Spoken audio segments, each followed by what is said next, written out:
bersatu di dalam doa. Bapa kami yang di dalam surga, kami bersyukur kepadamu ya Tuhan untuk pagi hari ini.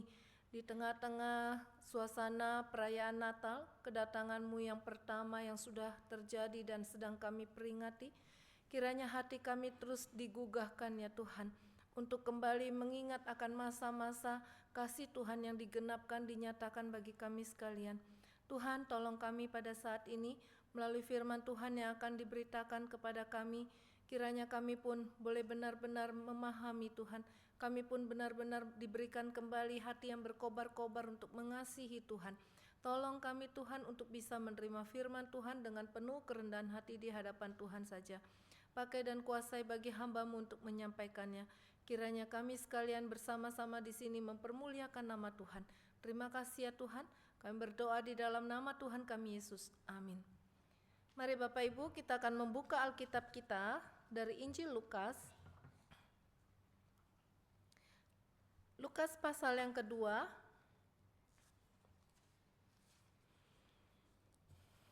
Lukas 2 ayat yang ke-25 sampai ayat yang ke-38.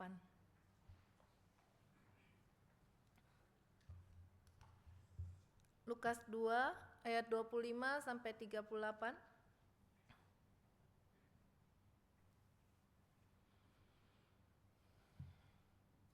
Saya akan bacakan untuk kita sekalian.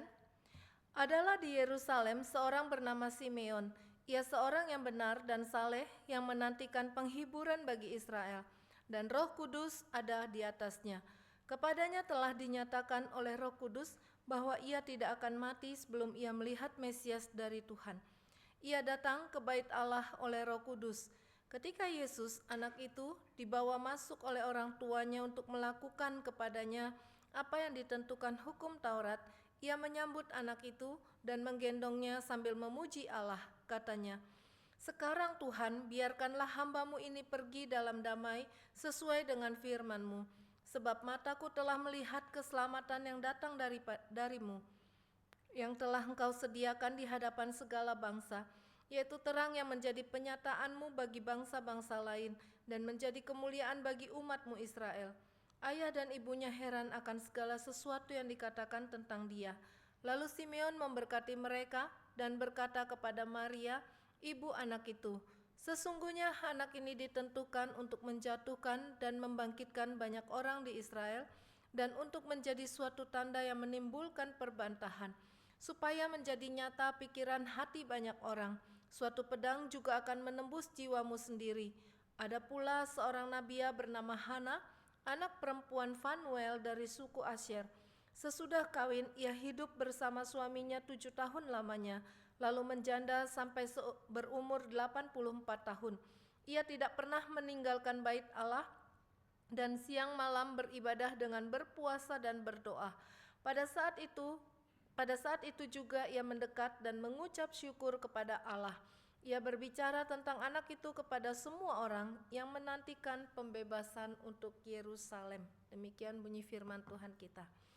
Bapak Ibu yang dikasihi oleh Tuhan, tema kita pada pagi hari ini adalah kedatangan yang dinantikan, ya. Saudara, bagi seorang tua begitu ya, setelah anak-anaknya berpisah tempat tinggal, apa yang paling diharapkan oleh seorang tua?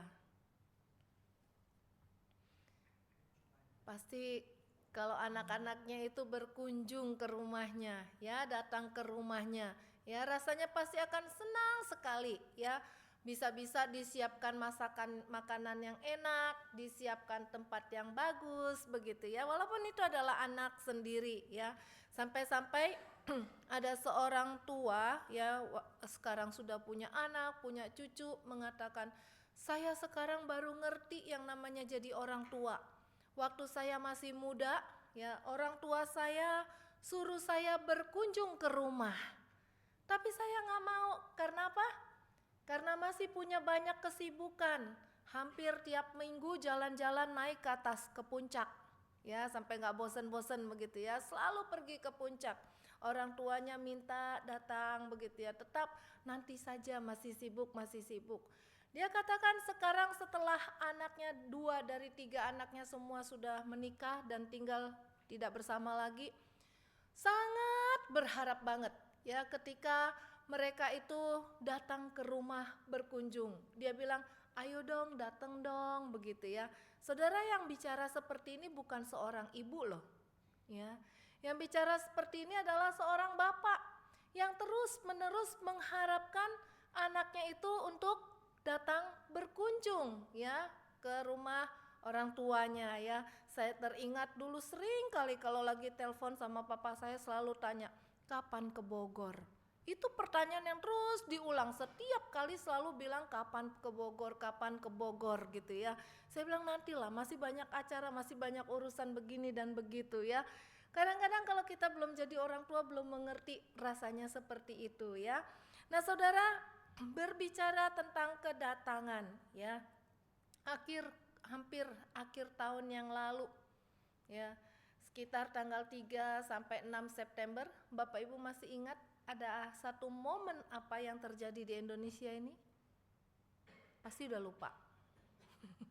Ya, pasti udah nggak ada yang ingat ya. Nah, waktu itu ya dikatakan kecil, tidak juga, ya cukup ramai juga ya, di mana Paus Fransiskus dari Vatikan datang ke Indonesia. Masih ingat? Ya, ingat. Nah, sebetulnya di situ waktu Paus datang pasti sudah dilakukan persiapan ya. Waktu itu masih Presiden Jokowi ya, melakukan persiapan penjagaan supaya nanti waktu Paus ini datang semua bisa berjalan dengan baik. Bahkan selama tanggal-tanggal tersebut dikatakan yang bekerja di kantor yang berkaitan dengan tempat-tempat yang akan dikunjungi oleh Paus itu boleh dilakukan di rumah, WFH begitu ya, diberikan seperti itu ya. Nah saudara, Paus sendiri mengatakan sebetulnya sudah merencanakan kunjungannya itu dari tahun 2020. Tapi apa boleh buat, waktu itu karena ada pandemi COVID ya, jadi nggak jadi. Saudara, kenapa kunjungan ini begitu dinantikan? Siapa yang menantikan kunjungan Paus pada waktu itu? Pasti kita akan bilang orang-orang Katolik ya. Tapi ternyata bukan cuma orang Katolik yang mempunyai kepentingan melalui kunjungan Paus tersebut. Boleh dikatakan secara politik pun Indonesia mempunyai kepentingan ya untuk kunjungan tersebut. Kenapa dikatakan? Karena melalui kunjungan itu akan terjadi pengakuan atas status Indonesia sebagai miniatur keberagaman dan ada banyak agama di Indonesia itu akur gitu ya, ada toleransi yang akur seperti itu ya. Nah saudara, ini yang diharapkan dari satu kedatangan, ada satu apa yang bisa diambil dari kedatangannya tersebut, sehingga dari manfaat itu ketika seseorang yang akan datang itu sangat diharapkan sekali. Saudara, di akhir tahun ini pun terjadi ya kedatangan yang sangat diharapkan. Apa saudara?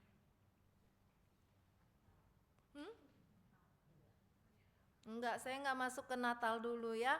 Yang sangat diharapkan di akhir tahun ini adalah tukang PLN, tukang listrik, ya, tukang air, ya, di mana? Daerah Sumatera Utara dan Aceh, ya, dan para pembawa bantuan diharapkan bisa datang ke sana, bukan? Ya.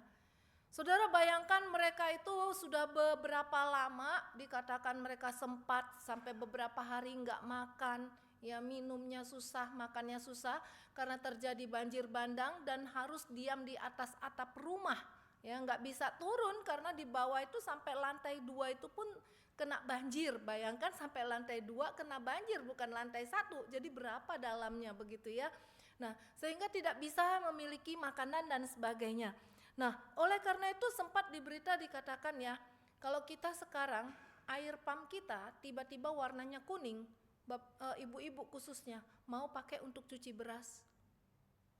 Enggak ya, kita akan hindari, bukan sebisa mungkin ya untuk beberapa hari kita pakailah air mineral begitu ya untuk cuci sayur, cuci beras dan sebagainya. Tetapi apa yang dikatakan orang-orang yang ada di Aceh pada waktu itu, saudara? Mereka mengatakan kami nggak punya air bersih. Tuh air banjir, ya kita endapkan, kita buat masak, bukan lagi buat cuci beras ataupun cuci apa begitu ya, tapi buat masak, masuk ke dalam tubuh untuk dimakan dan untuk diminum. Mau? Ya. Saudara, ini yang terjadi di sana ya. Sehingga kalau ada orang-orang yang bisa memperbaiki listrik, membawa air, yang membawa bantuan begitu, tentu ini sangat diharapkan sekali ya kedatangan mereka. Bisa dikatakan, wah kalau mereka datang itu pasti akan disambut dengan sangat baik sekali.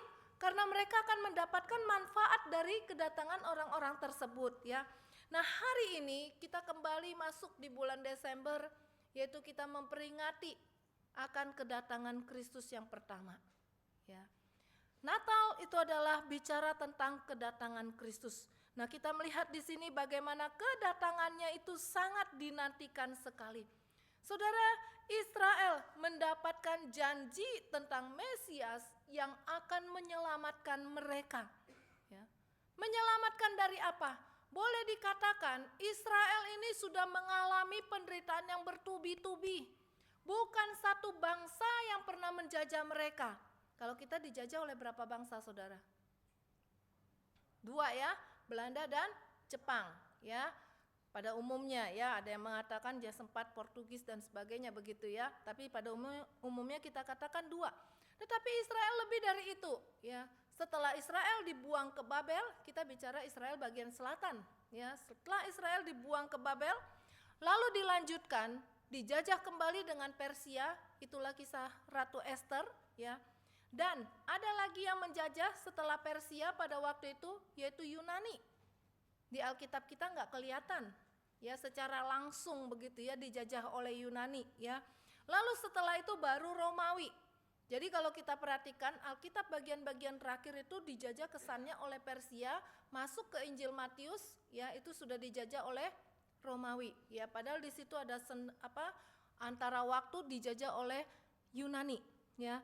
Nah, saudara, di sini boleh dikatakan ya, ketika mereka terus dijajah mengalami penderitaan-penderitaan, mereka mengharapkan bagaimana mereka bisa kembali kepada masa kejayaan di dalam pemerintahan Daud, Raja Daud ya, yang mana mereka hidupnya begitu nyaman, mereka mendapatkan kehormatan dari bangsa-bangsa lain.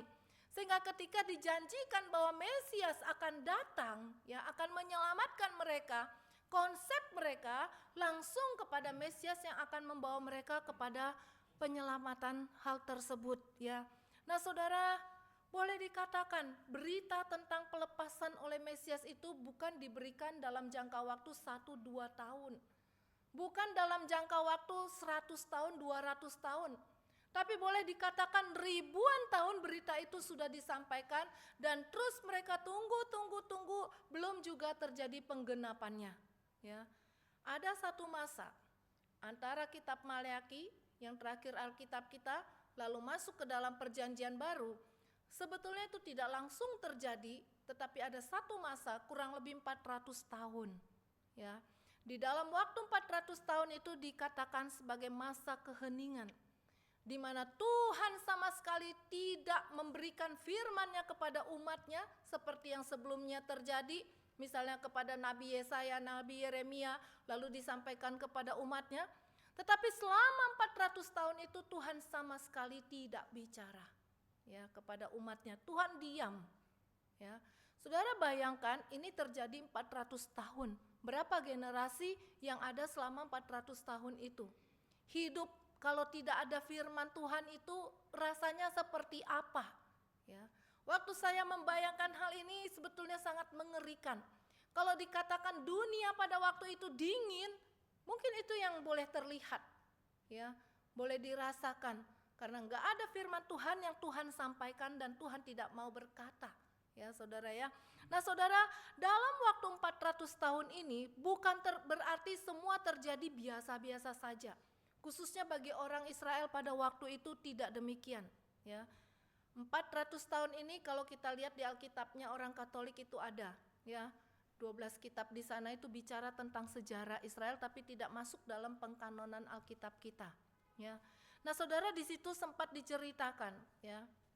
Bahkan dalam sejarah itu ya dikatakan di dalam sejarahnya Israel, Saudara ya, dalam 400 tahun Israel ini benar-benar mengalami penderitaan yang luar biasa. Apa yang mereka alami?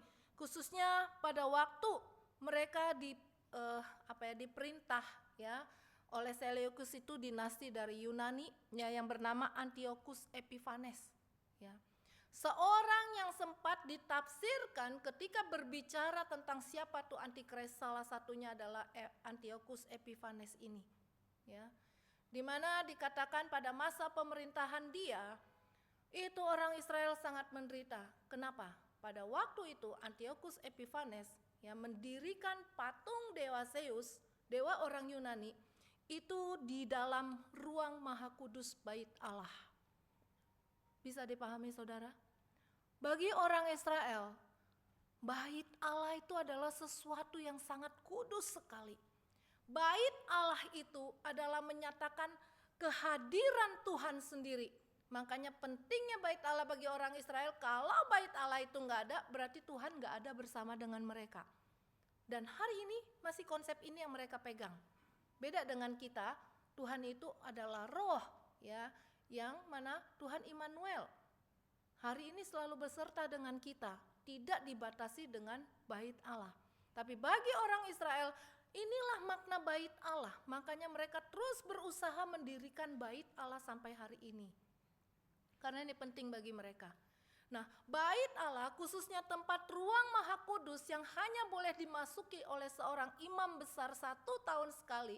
Ya, orang Israel yang lain pun tidak boleh sembarangan masuk. Boleh dikatakan kalau gereja itu seperti mimbar begitu ya.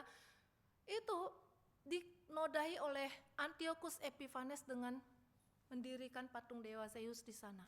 Saudara, ini pasti menimbulkan sakit hati sekali bagi orang Israel. Bukan cuma sampai di situ ketika melakukan satu hal yang membuat Israel sangat menderita. Saudara, ada daging yang haram buat orang Israel, tahu? Ya, saudara pasti tahu ya.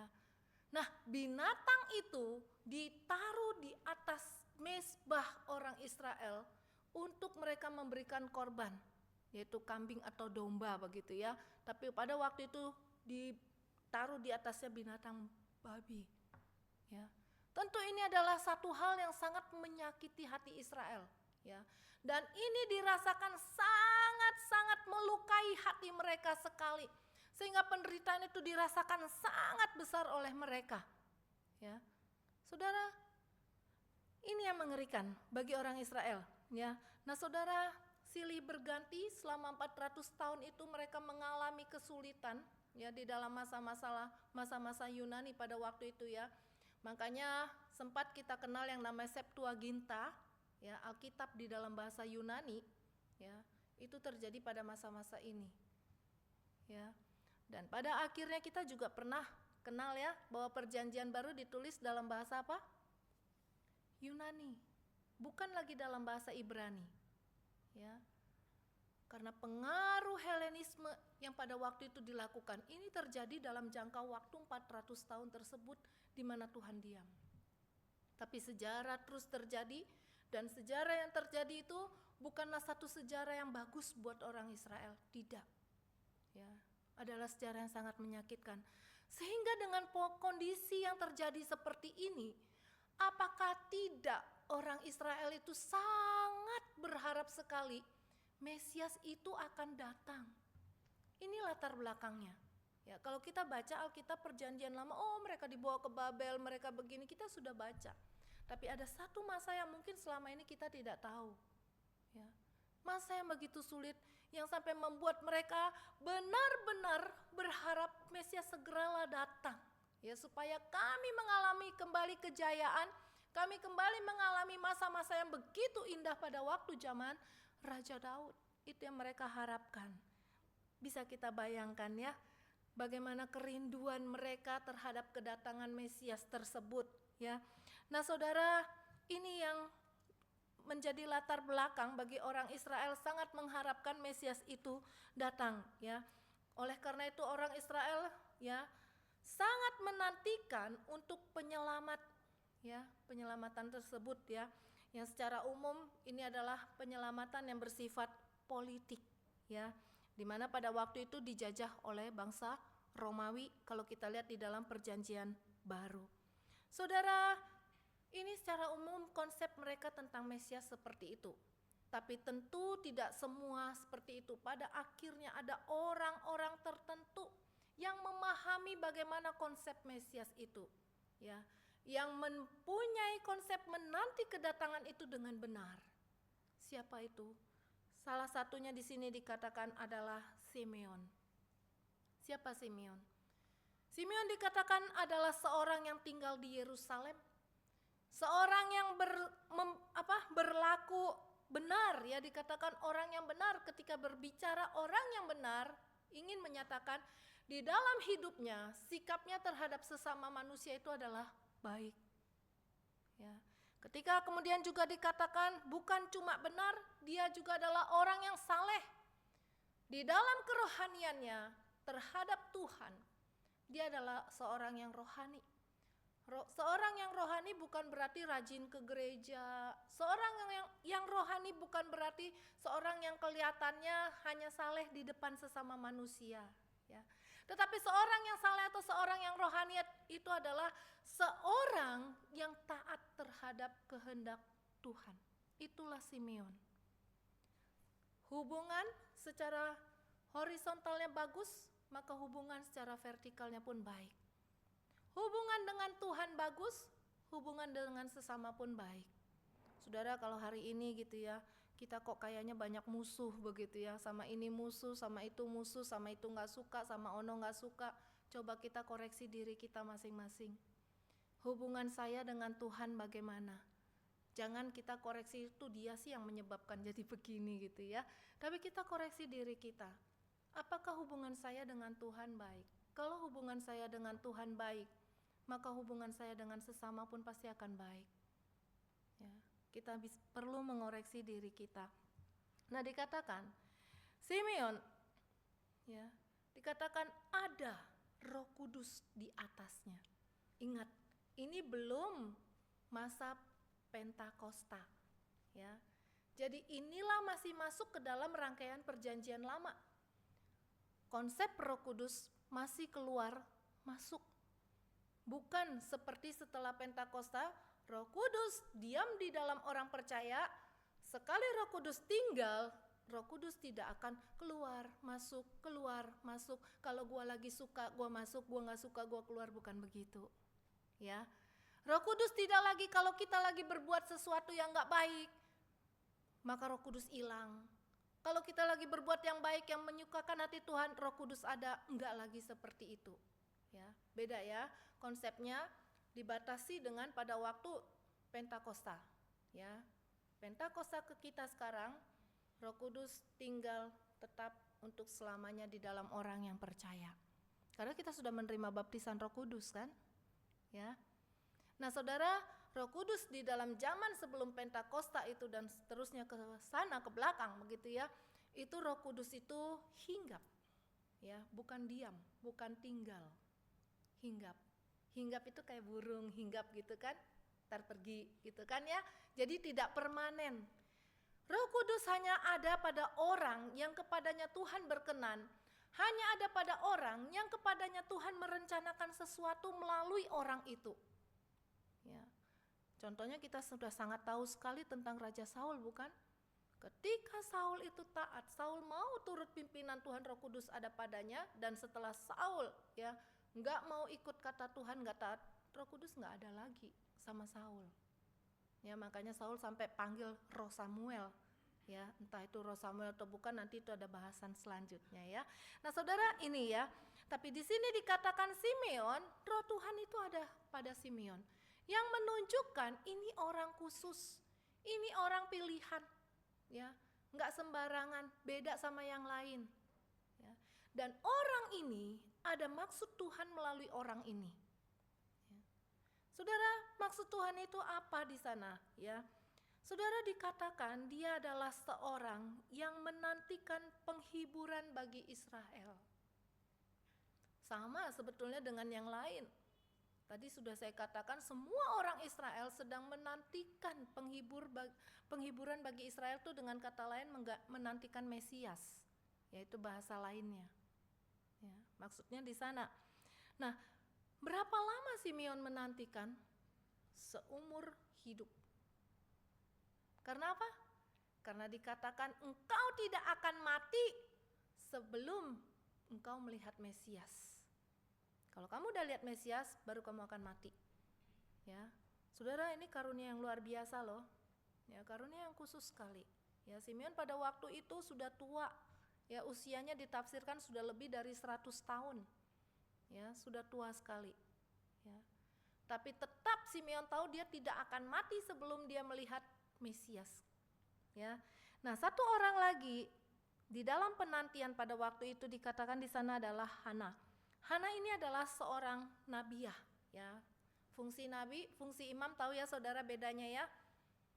Kalau fungsi nabi, Tuhan berbicara kepada manusia, dari manusia disampaikan kepada sesamanya. Dari atas ke bawah. Tapi kalau imam, dari bawah manusia mau bicara sama Tuhan lewat imam baru disampaikan kepada Tuhan. Itu fungsi imam. Itu bedanya nabi dan imam. Ya, Tuhan kita Yesus adalah nabi dan imam. Jadi makanya kita sekarang itu enggak lagi waktu mau berdoa melalui imam dan sebagainya, ya, karena imam besar kita adalah Yesus Kristus itu sendiri. Ya. Nah, ini ya, Hana dikatakan adalah seorang nabiah, anak Fenuel dari suku Asyer. Ingat, ya. Ini banyak yang mengatakan Israel yang 10 suku itu sudah hilang. Ya, tapi di sini dikatakan Hana ini dari suku Asyer, salah satu suku dari 10 suku itu. Ya, pada waktu masuk mau dikuasai oleh Asyur yang 10 suku itu, banyak juga yang pada akhirnya lari ke kerajaan Yehuda. Ya, dari kerajaan Israel lari ke kerajaan Yehuda dan pada akhirnya bersama ditawan ke Babel seperti itu. Ya, jadi boleh dikatakan kalau hilang tidak juga begitu ya. Apa yang dia alami si Hana ini? Saudara, cuma 7 tahun dia mengalami masa indah.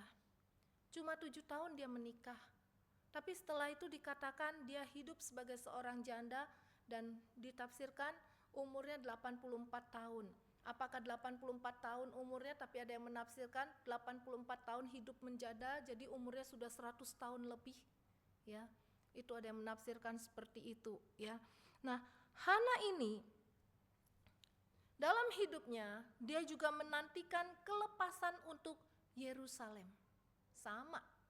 Ya, pada intinya baik penghiburan bagi Israel maupun kelepasan untuk Yerusalem di situ adalah ingin berbicara menantikan Mesias yang sudah dijanjikan selama ribuan tahun, sudah cukup lama. Ya, belum digenapi juga. Ya. Saudara, inilah orang-orang yang menantikan Mesias, ya. Orang-orang yang sedang menunggu kedatangan Mesias pada waktu itu. Orang-orang di dalam situasi menunggu kedatangan Kristus yang pertama. Kalau kita, orang-orang yang sedang menunggu kedatangan Kristus yang kedua. Ya. Situasinya bagaimana pada waktu itu? Nah, saudara, kita lihat bagaimana mereka ya mempersiapkan diri di dalam masa penantian itu. Simeon dikatakan apa yang dia lakukan di dalam dia menanti. Saudara, Simeon, satu hal yang boleh saya lihat bahwa dia adalah taat pada Roh Kudus. Saudara, hidup di dalam pimpinan Roh tidak selamanya enak secara kedagingan. Ya, ketika kita ingin bertindak ke kiri, Roh membawa kita ke kanan. Kalau kita mau taat berarti kita harus ikut keinginan Roh, bukan keinginan kita. Ya, padahal kita kalau melihat keinginan kita sih lebih enak menurut kita. Ya, apa yang boleh dikatakan sebagai bentuk ketaatan Simeon kepada Roh Kudus? Yang pertama, saudara lihat di ayat 26. Ya, di dalam ayat 26 ketika dikatakan kepadanya telah dinyatakan oleh Roh Kudus bahwa dia tidak akan mati. Saudara, Simeon percaya loh.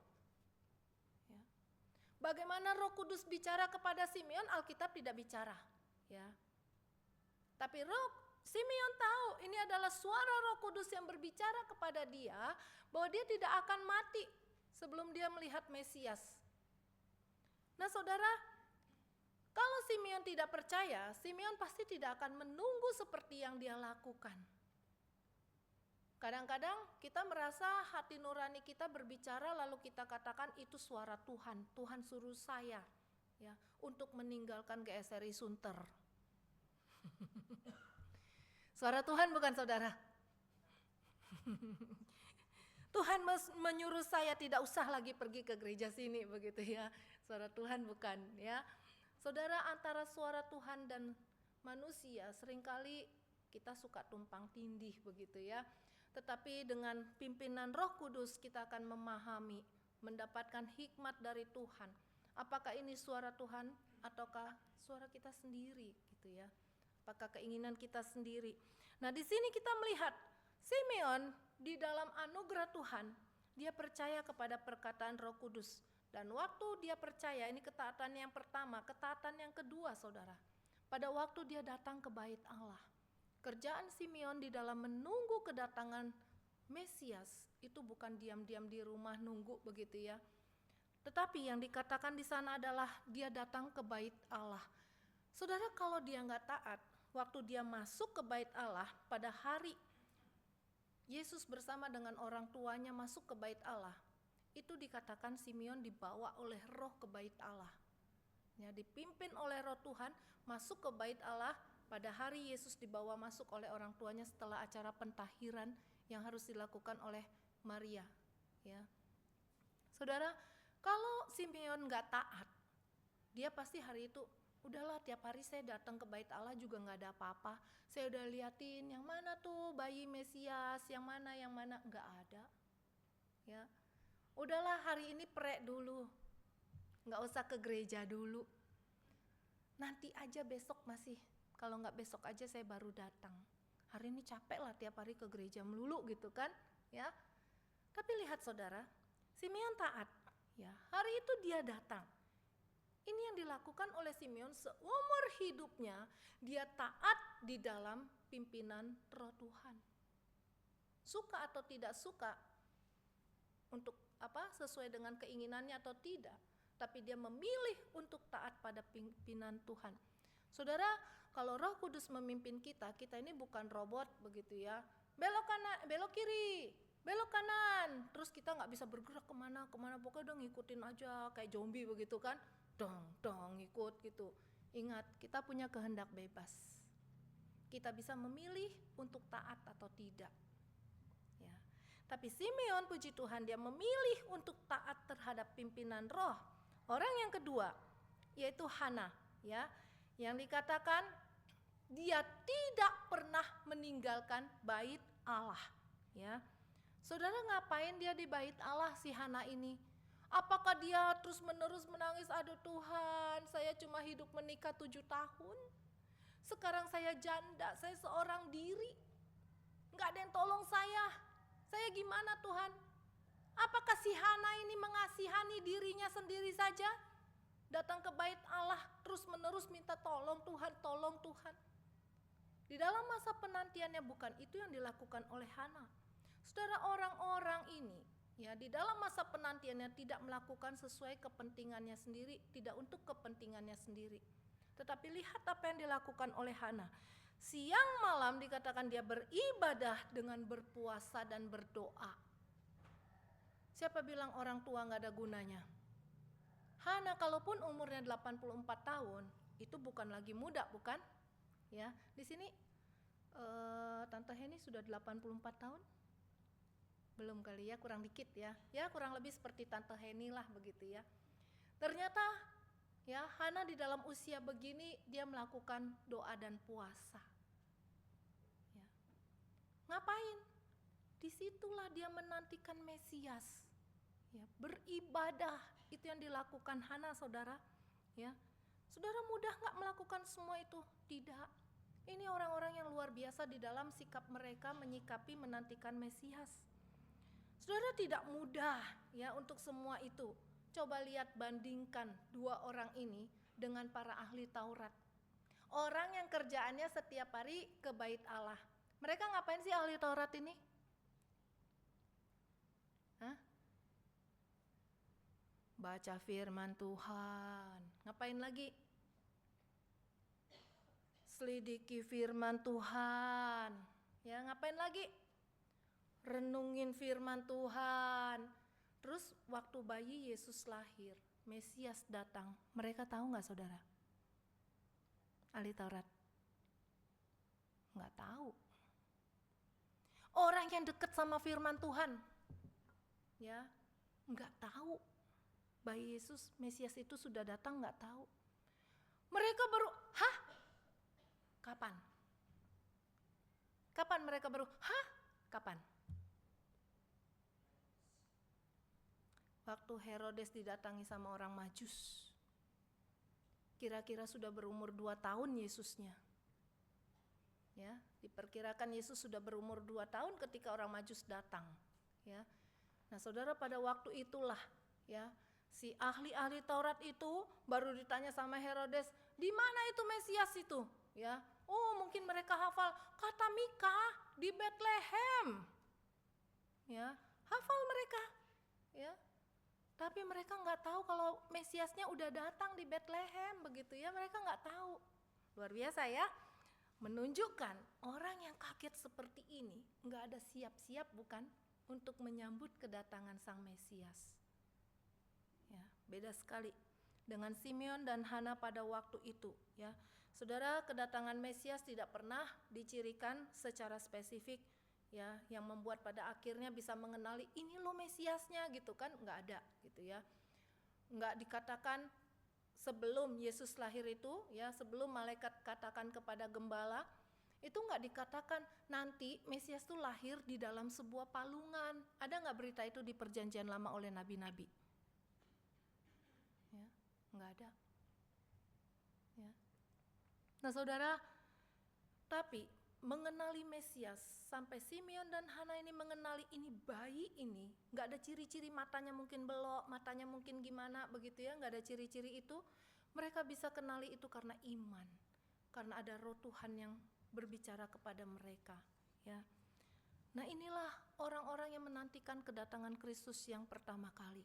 Ada yang cuek-cuek, ada yang nggak mau tahu, ada yang nggak berjaga-jaga, tapi ada yang serius, sungguh-sungguh menyiapkan hati untuk kedatangan Kristus yang pertama, yaitu Natal yang hari ini kita peringati dalam bulan Desember ini.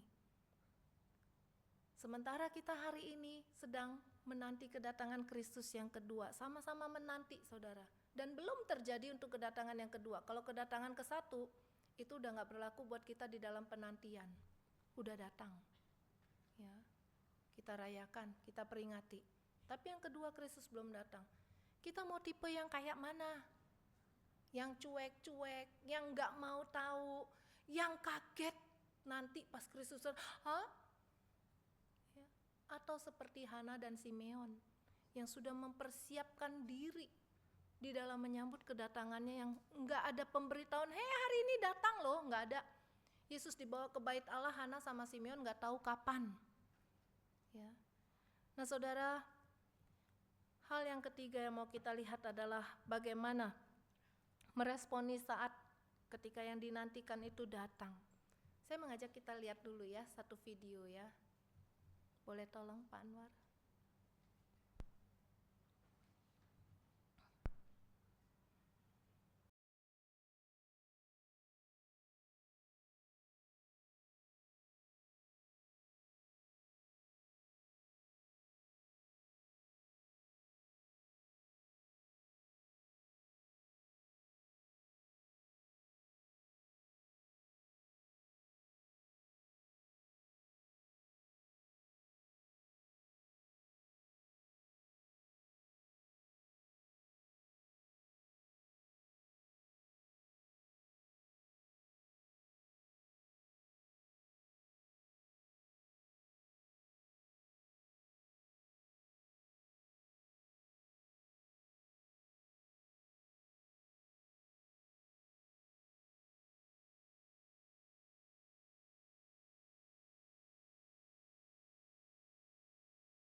anak bisa nggak ngenalin bapaknya ya pas bapaknya datang gitu ya.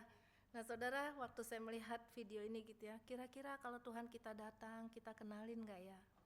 Nah orang-orang pada waktu masa-masa sebelum Natal pertama gitu ya, ketika Mesias datang, ternyata banyak yang tidak bisa mengenali.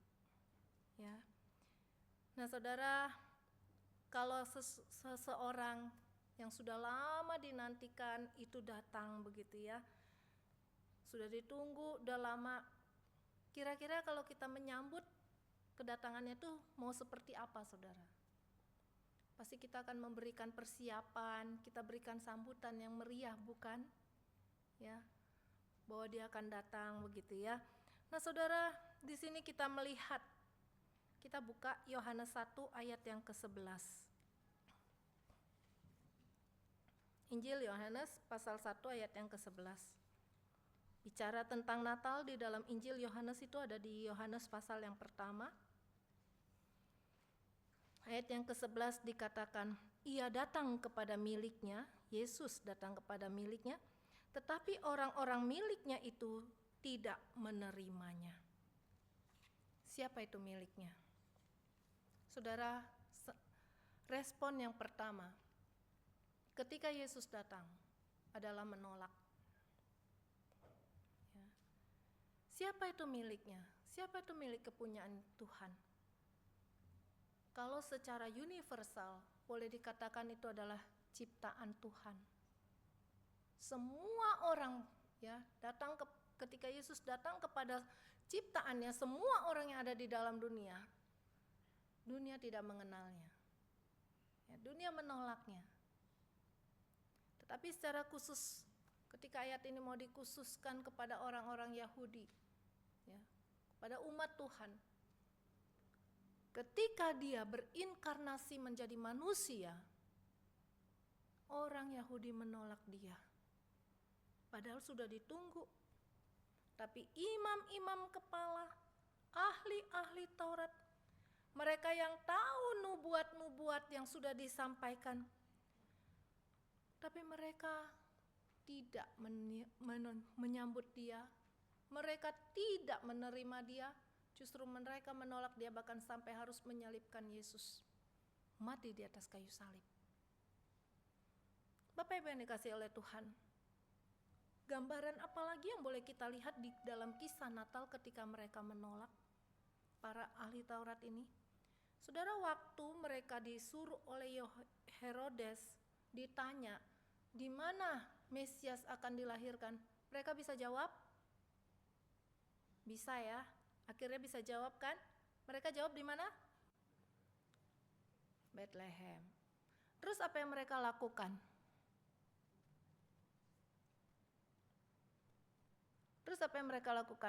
Kalau setelah itu orang Majus gimana? Pergi kan? Ya, pergi ke Bethlehem. Ya, mereka kan di Yerusalem itu kan.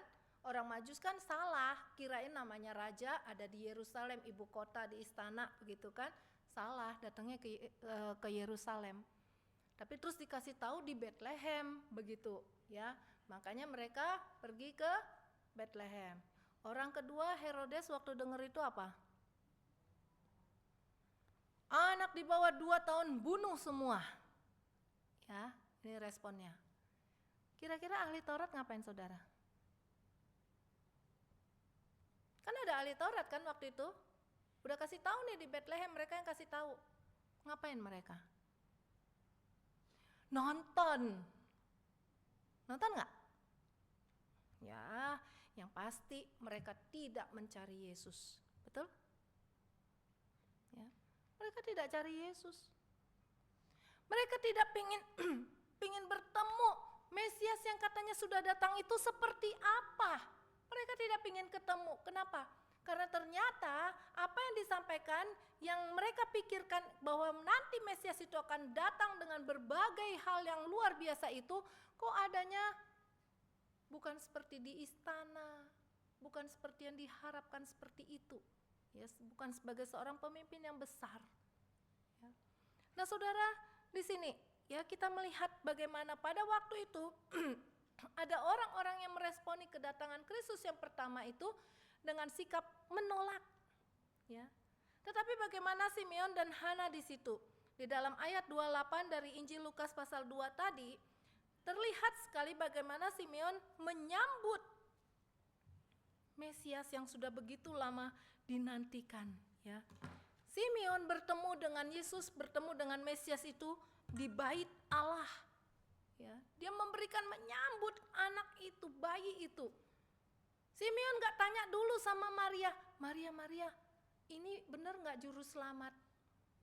Nanya gak Simeon sama Maria? Enggak, Simeon gak nanya kan? Ya, coba perhatikan. Ketika Simeon melihat, ya, ya, ketika Simeon di situ melihat, ya, melihat Mesias. Waktu dia datang ke bait Allah, ya, dia langsung apa? Menyambut anak itu, menggendong anak itu. Ya. Simeon langsung mengenali ini adalah Mesias. Kalau dia tanya dulu, bisa-bisa ada orang yang ngaku-ngaku, iya anak saya memang adalah Mesias. Kan bisa saja seperti itu kan. Simeon gak tanya dulu.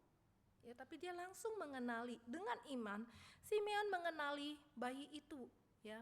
Hal yang kedua yang dilakukan oleh Simeon di sana adalah dia memuji Allah dengan menyatakan bahwa ini adalah terang bagi bangsa-bangsa dan kemuliaan bagi Israel, ya. Pada umumnya orang Israel mempunyai satu pemahaman bahwa keselamatan itu hanya untuk Israel. Ya, mereka sangat eksklusif sekali. Makanya bangsa di luar Israel itu disebut kafir. Ya, cuma untuk Israel doang, ya. Sementara di sini Simeon ingin menyatakan bahwa Mesias ini bukan cuma untuk Israel, tetapi juga untuk bangsa-bangsa lain. Dengan kata lain, inilah juru selamat dunia. Simeon ini orang Yahudi, orang Israel, tapi dia punya pemahaman sebagaimana yang seharusnya. Sementara para imam, para ahli Taurat saja tidak sampai ke sana. Simeon bukan seorang imam, bukan seorang ahli Taurat. Hanya dikatakan sebagai orang benar, ya, orang saleh. Sama seperti kita, seperti itu. Ya. Nah, saudara, luar biasa apa yang dilakukan oleh Simeon. Setelah dia mengenali, barulah dia bisa memberikan penyambutan yang seharusnya, ya. Dan Simeon tahu penantiannya sudah berakhir. Dia sudah bertemu dengan Mesias. Makanya dia bilang, sekarang ya Tuhan, sudah saatnya aku pergi. Tujuan hidupnya sudah tercapai. Kenapa Simeon harus bertemu dengan Yesus? Saudara, waktu saya membaca mencari tahu alasan kenapa harus ada Simeon dan Hana di akhir kisah kelahiran Yesus ini. Karena inilah untuk melengkapi 2-3 saksi adalah sah. Yang menyaksikan kelahiran Yesus bayi pada waktu itu adalah gembala. Ya, kelompok gembala, lalu Simeon dan Hana di sana. Saudara, Simeon sudah menyambut dan memuji Tuhan, ya. Dan yang Hana sendiri waktu dia mengenali ini adalah juru selamat, Mesias, Hana terlebih lagi, ya, dia dinyatakan dia bersyukur dan dia bersaksi pada orang-orang di sekitar pada waktu itu. Saudara, hanyalah sukacita di hati yang membuat Hana pada akhirnya tidak bisa menyimpan berita besar, kabar besar untuk dia nyatakan kepada orang lain. Hanya orang yang di dalam karunia Tuhan kita Yesus, di dalam anugerah Tuhan, barulah kita bisa memberikan penyambutan yang benar untuk kedatangannya. Saudara yang kasih oleh Tuhan, hari ini ketika kita mengingat merayakan Natal, kedatangan yang pertama itu tidak bisa dilepaskan dengan kedatangan yang kedua. Ini adalah satu rangkaian yang tidak bisa dipisahkan. Karena tidak putus sampai di kedatangan yang kedua, ini harus tetap berlanjut sampai kedatangan yang kedua baru terakhir.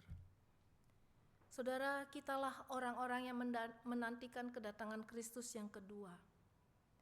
Pertanyaannya, apa yang sudah kita lakukan? Bagaimana nanti kira-kira kita akan menyambut kedatangan Kristus yang kedua? Saudara, Yesus lahir, berinkarnasi, nggak dikasih tahu tanggal dan waktunya kan? Ya, nggak dibilangin kapan. Hei orang Israel, nanti ya setelah 400 tahun nanti baru datang. Nggak dibilangin. Tiba-tiba aja malaikat datang kepada Maria. Maria akan mengandung 9 bulan lagi punya anak, itulah Mesias. Tiba-tiba nggak dikasih tahu. Tapi yang dikasih tahu sejak perjanjian lama apa saudara? Tanda-tandanya. Itu sudah dikasih tahu tentang kedatangan yang pertama, itu sudah banyak tanda-tandanya di dalam perjanjian lama. Itu yang harus mereka cari, ya, waspadai, ya. Sama seperti kita, kedatangan yang kedua nggak tahu, nggak dikasih tahu kapan. Kalau orang meramalkan tahun 2025 dan sebagainya, bukan kata Alkitab, bukan kata firman Tuhan, ya, nggak tahu. Jangan tanya saya kapan, saya nggak tahu, ya, saya nggak tahu jawabannya. Tapi yang kita tahu adalah tanda-tandanya itu, ya.